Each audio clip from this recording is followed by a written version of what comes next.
ಬಾಲ್ಯದ ಗೆಳೆಯ. ನಾವು ಇಬ್ಬರು ಒಂದೇ ಬೀದಿಯಲ್ಲಿ ಬೆಳೆದವರು, ಒಂದೇ ಶಾಲೆಯಲ್ಲಿ ಓದಿದವರು. ನಂತರ ಕಾಲೇಜಿಗೆ ಒಟ್ಟಿಗೆ ಹೋದೆವು. ನಮ್ಮ ಸ್ನೇಹ ಎಷ್ಟಿತ್ತೆಂದರೆ ಜನರು ನಮ್ಮನ್ನು ಸಹೋದರರಂತೆ ನೋಡುತ್ತಿದ್ದರು. ನಾವು ಒಬ್ಬರ ಸುಖದುಃಖದಲ್ಲಿ ಯಾವಾಗಲೂ ಜೊತೆಯಾಗಿರುತ್ತಿದ್ದೆವು. ರೋಹಿತ್ ಒಂದು ಒಳ್ಳೆಯ ಕಂಪನಿಯಲ್ಲಿ ಕೆಲಸ ಮಾಡುತ್ತಿದ್ದ. ಅವನ ದಿನಚರಿ ನಿಗದಿಯಾಗಿತ್ತು. ಬೆಳಿಗ್ಗೆ 9 ಆಫೀಸ್ಗೆ ಹೋಗುತ್ತಿದ್ದ ಮತ್ತು ರಾತ್ರಿ 7 ಅಥವಾ 8 ಗಂಟೆಗೆ ಮನೆಗೆ ಹಿಂತಿರುಗುತ್ತಿದ್ದ. ಅವನ ಮದುವೆಯಾಗಿ 3 ವರ್ಷವಾಗಿತ್ತು ಮತ್ತು ಅವನ ಹೆಂಡತಿ ಅಂಕಿತಾಳ ವಯಸ್ಸು 23 ವರ್ಷ. ಅವಳು ನೋಡಲು ಎಷ್ಟು ಸುಂದರವಾಗಿದ್ದಳೆಂದರೆ ಅವಳನ್ನು ನೋಡಿದ ಯಾರಾದರೂ ಮಂತ್ರಮುಗ್ಧರಾಗುತ್ತಿದ್ದರು. ಅವಳ ಬಿಳಿಯ ಚರ್ಮ, ದೊಡ್ಡ ಕಣ್ಣುಗಳು ಮತ್ತು ನಗು ಮನಸ್ಸನ್ನು ಮುಟ್ಟುವಂತಿತ್ತು. ಅವಳ ಸರಳತೆ ಮತ್ತು ಮಾತನಾಡುವ ರೀತಿ ಎಷ್ಟು ಪ್ರೀತಿಯಿಂದ ಕೂಡಿತ್ತೆಂದರೆ ಯಾರಾದರೂ ಅವಳ ಹತ್ತಿರವಾಗಲು ಕನಸು ಕಾಣುವಂತೆ ಮಾಡುತ್ತಿತ್ತು. ಆದರೆ ನಾನು ಯಾವಾಗಲೂ ನನ್ನ ಮಿತಿಗಳನ್ನು ಗಮನದಲ್ಲಿ ಇಟ್ಟುಕೊಳ್ಳುತ್ತಿದ್ದೆ, ಏಕೆಂದರೆ ಅವಳು ನನ್ನ ಸ್ನೇಹಿತನ ಹೆಂಡತಿಯಾಗಿದ್ದಳು. ರೋಹಿತ್ ಮತ್ತು ಅಂಕಿತಾ ಅವರ ವೈವಾಹಿಕ ಜೀವನ ಸುಖವಾಗಿತ್ತು. ಆದರೆ ಒಂದು ವಿಷಯ ಅವರಿಗೆ ಸ್ವಲ್ಪ ತೊಂದರೆ ಕೊಡುತ್ತಿತ್ತು. ಅದು 3 ವರ್ಷಗಳ ನಂತರವೂ ಅವರಿಗೆ ಮಕ್ಕಳಿರಲಿಲ್ಲ. ರೋಹಿತ್ ನನ್ನನ್ನು ತನ್ನ ಸಹೋದರನಂತೆ ನೋಡುತ್ತಿದ್ದ. ಅವನು ನನ್ನನ್ನು ಯಾವಾಗಲೂ ಮನೆಗೆ ಕರೆಯುತ್ತಿದ್ದ. ನಾವು ಒಟ್ಟಿಗೆ ಚಹಾ ಕುಡಿಯುತ್ತಿದ್ದೆವು, ಅದೆಲ್ಲ ಮಾಡುತ್ತಿದ್ದೆವು ಮತ್ತು ಹಳೆಯ ನೆನಪುಗಳನ್ನು ಮೆಲುಕು ಹಾಕುತ್ತಿದ್ದೆವು. ಅತ್ತಿಗೆ ಕೂಡ ನನ್ನೊಂದಿಗೆ ತುಂಬಾ ಸಹಜವಾಗಿರುತ್ತಿದ್ದಳು. ಅವಳು ನನಗೆ ಚಹಾ ಮತ್ತು ತಿಂಡಿ ಕೊಡುತ್ತಿದ್ದಳು. ಕೆಲವೊಮ್ಮೆ ನಾವು ಮೂವರು ಒಟ್ಟಿಗೆ ನಗುತ್ತಿದ್ದೆವು, ತಮಾಷೆ ಮಾಡುತ್ತಿದ್ದೆವು. ಆದರೆ ನಾನು ಯಾವಾಗಲೂ ಅವಳೊಂದಿಗೆ ಒಂದು ಅಂತರವನ್ನು ಕಾಪಾಡಿಕೊಳ್ಳುತ್ತಿದ್ದೆ, ಏಕೆಂದರೆ ನನಗೆ ನನ್ನ ಸ್ನೇಹ ಮತ್ತು ಅವಳ ಗೌರವ ಮುಖ್ಯವಾಗಿತ್ತು. ಅನಿರೀಕ್ಷಿತ ತಿರುವು. ಈ ಕಥೆ 6 ತಿಂಗಳ ಹಿಂದಿನದು. ರಾತ್ರಿ 8 ಆಗಿತ್ತು. ನಾನು ನನ್ನ ಬೀದಿಯ ಕಟ್ಟೆಯ ಮೇಲೆ ಸ್ನೇಹಿತರೊಂದಿಗೆ ಕುಳಿತು ಮಾತನಾಡುತ್ತಿದ್ದೆ. ಆಗ ನನ್ನ ಫೋನ್ ರಿಂಗಣಿಸಿತು. ಸ್ಕ್ರೀನ್ ಮೇಲೆ ರೋಹಿತ್ ಹೆಸರು ಇತ್ತು. ನಾನು ಫೋನ್ ಎತ್ತಿದೆ. ಅವನು ವಿನೋದ್, ಸ್ವಲ್ಪ ನನ್ನ ಮನೆಗೆ ಬರುತ್ತೀಯಾ? ಸ್ವಲ್ಪ ಕೆಲಸವಿದೆ ಎಂದನು. ನಾನು ಏನನ್ನೂ ಯೋಚಿಸದೆ ಸರಿ ಎಂದು ಹೇಳಿ ಅವನ ಮನೆಗೆ ಹೋದೆ. ರೋಹಿತ್ ಮನೆಗೆ ತಲುಪಿದ ತಕ್ಷಣ ಅವನು ನನ್ನನ್ನು ಏರ್ಪೋರ್ಟ್ನಲ್ಲಿ ಬಿಟ್ಟು ಬಾ, ನನ್ನ ರಾತ್ರಿ 1 ಫ್ಲೈಟ್ ಇದೆ ಎಂದನು. ಅವನು ನನ್ನನ್ನು ಏಕೆ ಕರೆಯುತ್ತಿದ್ದಾನೆಂದು ನನಗೆ ತಕ್ಷಣ ಅರ್ಥವಾಯಿತು.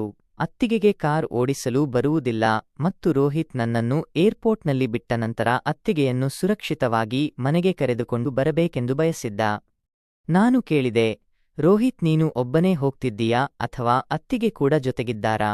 ಆಗ ಹತ್ತಿರದಲ್ಲೇ ನಿಂತಿದ್ದ ಅತ್ತಿಗೆ ಸ್ವಲ್ಪ ಕೋಪ ಮತ್ತು ಅಸಮಾಧಾನದಿಂದ, ಹೌದು, ಒಬ್ಬರೇ ಹೋಗ್ತಿದ್ದಾರೆ, ಅವರ ಆಫೀಸ್ ಗೆಳತಿಯರೊಂದಿಗೆ ಸುತ್ತಾಡಲು ಎಂದಳು.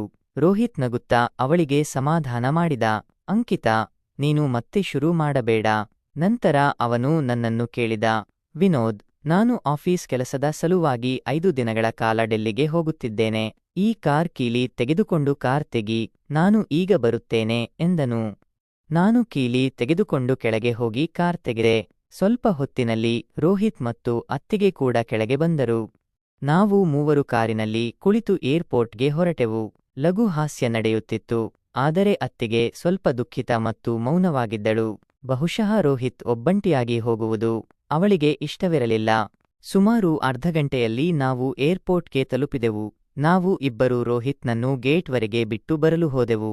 ಅಲ್ಲಿ ರೋಹಿತ್ನ ಕೆಲವು ಆಫೀಸ್ ಸಹೋದ್ಯೋಗಿಗಳು ಅವನಿಗಾಗಿ ಕಾಯುತ್ತಿದ್ದರು. ಅವರಲ್ಲಿ ಕೆಲವು ಹುಡುಗಿಯರೂ ಇದ್ದರು. ಅತ್ತಿಗೆ ಅವರನ್ನು ನೋಡಿ ಸ್ವಲ್ಪ ಮುಖ ಸಿಂಡರಿಸಿಕೊಂಡಳು, ಆದರೆ ಏನನ್ನೂ ಹೇಳಲಿಲ್ಲ. ರೋಹಿತ್ ನಮಗೆ ವಿದಾಯ ಹೇಳಿ ಗೇಟ್ ಒಳಗೆ ಹೋದ. ನಾನು ಮತ್ತು ಅತ್ತಿಗೆ ಕಾರ್ ಕಡೆಗೆ ವಾಪಸ್ ಬಂದೆವು. ಆಗ ರೋಹಿತ್ನ ಫೋನ್ ಬಂದಿತು. ನಾನು ಕೇಳಿದೆ, ಏನಾಯಿತು ರೋಹಿತ್? ಏನಾದರೂ ಮರೆತುಬಿಟ್ಟೆ? ಅವನು, ಇನ್ನೊಂದು ಸಹಾಯ ಮಾಡುತ್ತೀಯಾ ಎಂದನು. ನಾನು, ಹೌದು, ಹೇಳು, ಏನಿದೆ ಕೆಲಸ ಎಂದೆ. ಅವನು ಹೇಳಿದ, ವಿನೋದ್, ಅಂಕಿತಾ ಮನೆಯಲ್ಲಿ ಒಬ್ಬಳೇ ಇರುತ್ತಾಳೆ. ಅವಳು ಈ ಊರಿಗೆ ಹೊಸಬಳು ಮತ್ತು ಅವಳಿಗೆ ಹೆಚ್ಚೇನೂ ತಿಳಿದಿಲ್ಲ. ಅವಳಿಗೆ ಏನಾದರೂ ಕೆಲಸವಿದ್ದರೆ, ಅಂದರೆ ಮಾರ್ಕೆಟ್ಗೆ ಹೋಗುವುದು ಅಥವಾ ಬೇರೆ ಏನಾದರೂ, ನೀನು ಅವಳಿಗೆ ಜೊತೆಯಾಗಿ ಹೋಗು. ಮತ್ತು ಹೌದು, ಅವಳನ್ನು ಸ್ವಲ್ಪ ನೋಡಿಕೋ. ನನ್ನ ಸಹಾಯವಿಲ್ಲದೆ ಅವಳು ಒಬ್ಬಂಟಿಯಾಗಿರಲು ಅಭ್ಯಾಸವಿಲ್ಲ. ನನಗೆ ಸ್ವಲ್ಪ ಟೆನ್ಷನ್ ಆಗುತ್ತಿದೆ. ನಾನು ಅವಳಿಗೆ ನಿನ್ನ ನಂಬರ್ ಕೊಡುತ್ತೇನೆ. ಅವಳಿಗೆ ಏನಾದರೂ ಬೇಕಾಗಿದ್ದರೆ ಅವಳು ನಿನಗೆ ಫೋನ್ ಮಾಡುತ್ತಾಳೆ. ನಾನು ತಕ್ಷಣ ಒಪ್ಪಿಕೊಂಡೆ. ರೋಹಿತ್ ಹೇಳಿದ್ದು ನನಗೆ ತುಂಬಾ ಸರಿ ಎನಿಸಿತು. ಅವನು ತನ್ನ ಹೆಂಡತಿಯ ಬಗ್ಗೆ ಚಿಂತೆ ಮಾಡುತ್ತಿದ್ದ ಮತ್ತು ಇದು ಅವನ ಸ್ನೇಹ ಮತ್ತು ನನ್ನ ಮೇಲಿನ ನಂಬಿಕೆಯನ್ನು ತೋರಿಸುತ್ತಿತ್ತು. ನಾನು ಹೇಳಿದೆ, ಸರಿ ರೋಹಿತ್, ನೀನು ಟೆನ್ಷನ್ ಮಾಡ್ಕೋಬೇಡ, ನಾನು ಇದ್ದೇನೆ ತಾನೆ? ನೀನು ಅತ್ತಿಗೆಗೆ ನನ್ನ ನಂಬರ್ ಕೊಡು. ನಂತರ ರೋಹಿತ್ ಅತ್ತಿಗೆಗೆ ಫೋನ್ ಮಾಡಿದ. ಅವರ ನಡುವೆ ಏನು ಮಾತನಾಡಿದರು ನನಗೆ ಗೊತ್ತಿಲ್ಲ, ಆದರೆ ಅತ್ತಿಗೆಯ ಮುಖ ಸ್ವಲ್ಪ ಹೆಚ್ಚು ದುಃಖಿತವಾಯಿತು. ನಾವು ಇಬ್ಬರೂ ಕಾರಿನಲ್ಲಿ ಕುಳಿತು ಮನೆಗೆ ಹೊರಟೆವು. ದಾರಿಯಲ್ಲಿ ನಾವು ಹೆಚ್ಚು ಮಾತನಾಡಲಿಲ್ಲ. ನಾನು ಹೇಗೆ ಮಾತನ್ನು ಪ್ರಾರಂಭಿಸಬೇಕೆಂದು ಅರ್ಥವಾಗಲಿಲ್ಲ. ಅತ್ತಿಗೆ ಕೂಡ ಸುಮ್ಮನಿದ್ದಳು ಮತ್ತು ಅವಳ ದುಃಖ ಸ್ಪಷ್ಟವಾಗಿ ಕಾಣುತ್ತಿತ್ತು. ನಾನು ಲಘುವಾಗಿ ಹೇಳಿದೆ, ಅತ್ತಿಗೆ, ನೀವು ಚಿಂತೆ ಮಾಡಬೇಡಿ, ರೋಹಿತ್ 5 ದಿನಗಳಲ್ಲಿ ವಾಪಸ್ ಬರುತ್ತಾನೆ.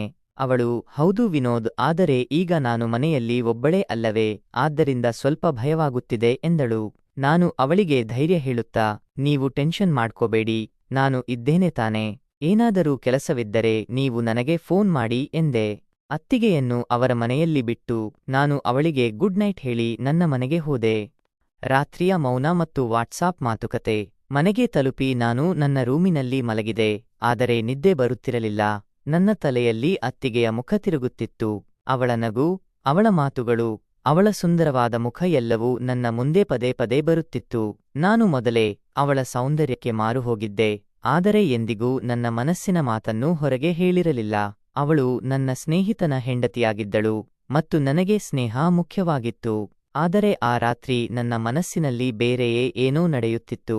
ಆಗ ರಾತ್ರಿ ಸುಮಾರು 3 ನನ್ನ ವಾಟ್ಸಾಪ್ಗೆ ಒಂದು ಮೆಸೇಜ್ ಬಂತು. ನಂಬರ್ ಅಪರಿಚಿತವಾಗಿತ್ತು. ಮೆಸೇಜ್ನಲ್ಲಿ ಹಾಯ್ ವಿನೋದ್ ಎಂದು ಬರೆದಿತ್ತು. ಇಷ್ಟು ರಾತ್ರಿಯಲ್ಲಿ ಯಾರೂ ಇರಬಹುದು ಎಂದು ನಾನು ಯೋಚಿಸಿದೆ. ನಾನು ಉತ್ತರಿಸಲಿಲ್ಲ. ಸ್ವಲ್ಪ ಸಮಯದ ನಂತರ ಅದೇ ನಂಬರ್ನಿಂದ ಮತ್ತೆ ಮೆಸೇಜ್ ಬಂತು. ಏನಾಯಿತು ವಿನೋದ್, ಮಲಗಿಬಿಟ್ಟೆಯಾ? ನಾನು ಉತ್ತರಿಸಿದೆ, ನಾನು ನಿಮ್ಮನ್ನು ಬಲ್ಲೆನೆ. ಆಗ ಉತ್ತರ ಬಂದಿತು, ಹೌದು, ನಾನು ಅಂಕಿತಾ. ನಾನು ಬೆಚ್ಚಿಬಿದ್ದೆ. ತಕ್ಷಣ ಬರೆದೆ, ಅತ್ತಿಗೆ, ನೀವು ಇನ್ನೂ ಮಲಗಿಲ್ಲವೇ? ಅವಳು ಹೇಳಿದಳು, ಇಲ್ಲ ವಿನೋದ್, ನನಗೆ ನಿದ್ದೆ ಬರುತ್ತಿಲ್ಲ. ನಿನ್ನೊಂದಿಗೆ ಸ್ವಲ್ಪ ಚಾಟಿಂಗ್ ಮಾಡೋಣ ಎಂದುಕೊಂಡೆ. ನಾನು ಹೇಳಿದೆ, ಅತ್ತಿಗೆ, ನೀವು ಇಷ್ಟು ಬೇಗ ನನಗೆ ಮೆಸೇಜ್ ಮಾಡುತ್ತೀರಿ ಎಂದು ನಾನು ಊಹಿಸಿರಲಿಲ್ಲ.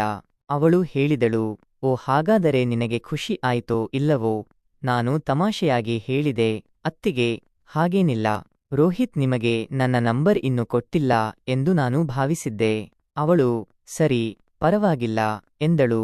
ನಂತರ ನಾನು ಕೇಳಿದೆ, ಏನಾಯಿತು ಅತ್ತಿಗೆ? ರೋಹಿತ್ ಇಲ್ಲದೆ ನಿದ್ದೆ ಬರುತ್ತಿಲ್ಲವೇ? ಮತ್ತು ನಾನು ನಗುವ ಎಮೋಜಿಯನ್ನು ಕಳುಹಿಸಿದೆ. ಅತ್ತಿಗೆ ಕೂಡ ಮೂಡಿಗೆ ಬಂದಳು ಮತ್ತು, ನನ್ನನ್ನು ಬಿಡು, ನೀನು ಇಷ್ಟು ರಾತ್ರಿಯವರೆಗೆ ಯಾಕೆ ಎಚ್ಚರವಾಗಿದ್ದೀಯೆ? ಗೆಳತಿಯಿಂದ ನಿದ್ದೆ ಬರುತ್ತಿಲ್ಲವೇ ಎಂದಳು. ನಾನು ನಗುತ್ತಾ ಹೇಳಿದೆ, ಇಲ್ಲ ಅತ್ತಿಗೆ, ನನಗೆ ಇನ್ನು ಯಾವ ಗೆಳತಿಯೂ ಇಲ್ಲ. ಮತ್ತು ನಾನು ದುಃಖ ಮತ್ತು ಅಳುವ ಎಮೋಜಿಯನ್ನು ಕಳುಹಿಸಿದೆ.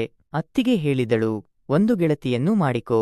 ನಿನ್ನ ವಯಸ್ಸು ಇಷ್ಟ ಆಗಿದೆ ಮತ್ತು ನೀನು ನೋಡಲು ತುಂಬಾ ಹ್ಯಾಂಡ್ಸಮ್ ಆಗಿದ್ದೀಯಾ. ಅವಳ ಹೊಗಳಿಕೆಯನ್ನು ಕೇಳಿ ನನ್ನ ಮನಸ್ಸು ಸಂತೋಷವಾಯಿತು. ನಾನು ಅವಕಾಶವನ್ನು ಬಳಸಿಕೊಂಡು ಹೇಳಿದೆ, ಅತ್ತಿಗೆ, ನಿಮ್ಮಂತಹ ಹುಡುಗಿ ಸಿಕ್ಕರೆ ನನ್ನ ಕನಸು ನನಸಾಗುತ್ತದೆ.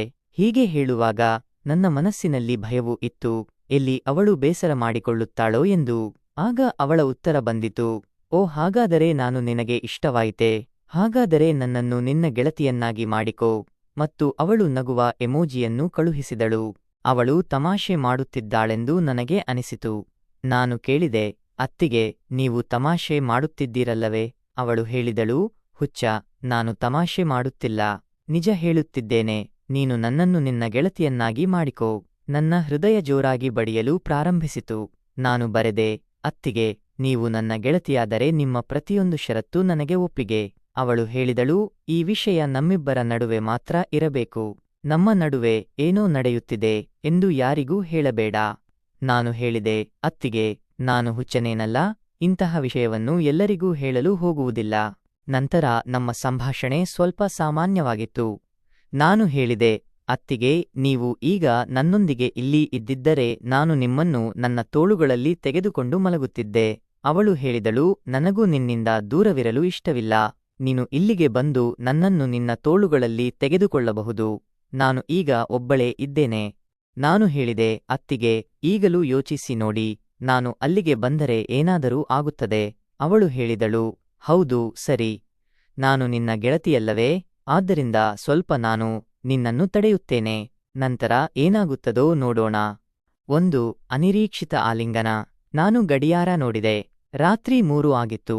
ನಾನು ಯೋಚಿಸಿದೆ, ಈಗ ಹೋಗದಿದ್ದರೆ ಈ ಅವಕಾಶ ಮತ್ತೆ ಎಂದಿಗೂ ಸಿಗುವುದಿಲ್ಲ. ನಾನು ಅತ್ತಿಗೆಗೆ ಮೆಸೇಜ್ ಮಾಡಿದೆ, ಅತ್ತಿಗೆ, ನಾನು ಟೆರೆಸ್ಗೆ ಬರುತ್ತಿದ್ದೇನೆ. ನೀವು ನಿಮ್ಮ ಟೆರೆಸ್ ಬಾಗಿಲನ್ನು ತೆರೆದಿಡಿ. ನಮ್ಮ ಮನೆಗಳು ಒಂದಕ್ಕೊಂದು ಹೊಂದಿಕೊಂಡಿದ್ದವು ಮತ್ತು ಟೆರೆಸ್ನ ಒಂದು ಸಣ್ಣ ಗೋಡೆಯನ್ನು ದಾಟಿ ನಾನು ಅವಳ ಮನೆಗೆ ತಲುಪಬಹುದಿತ್ತು. ನಾನು ನಿಧಾನವಾಗಿ ಟೆರೆಸ್ ಗೋಡೆಯನ್ನು ದಾಟಿ ಅವಳ ಟೆರೆಸ್ಗೆ ತಲುಪಿದೆ. ಅತ್ತಿಗೆ ಬಾಗಿಲು ತೆರೆದಿಟ್ಟಿದ್ದಳು. ನಾನು ಒಳಗೆ ಹೋದೆ, ಬಾಗಿಲು ಮುಚ್ಚಿದೆ ಮತ್ತು ಅತ್ತಿಗೆಯ ಹತ್ತಿರ ಹೋಗಿ ಅವಳನ್ನು ತಬ್ಬಿಕೊಂಡೆ. ಅವಳ ಉಸಿರಾಟದ ಶಾಖ ಮತ್ತು ಅವಳ ದೇಹದ ಪರಿಮಳ ನನ್ನನ್ನು ಹುಚ್ಚನಾಗಿಸಿತು. ನಂತರ ಅವಳು ನನ್ನ ಕೈ ಹಿಡಿದು ತನ್ನ ಮಲಗುವ ಕೋಣೆಗೆ ಕರೆದುಕೊಂಡು ಹೋದಳು.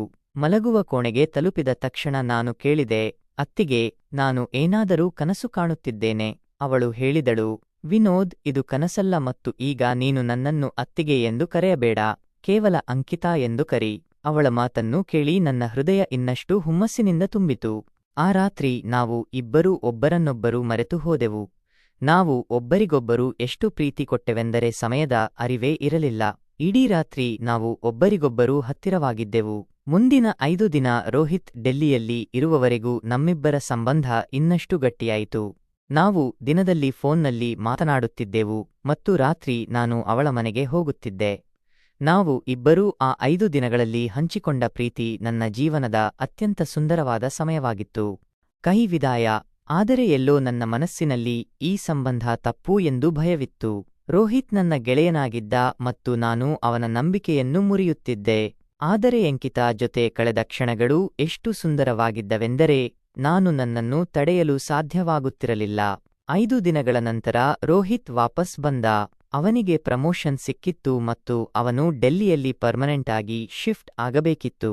ಈ ಸುದ್ದಿ ಕೇಳಿ ನನ್ನ ಹೃದಯ ಒಡೆದು ಹೋಯಿತು. ಅಂಕಿತಾ ಕೂಡ ತುಂಬಾ ದುಃಖಿತಳಾಗಿದ್ದಳು.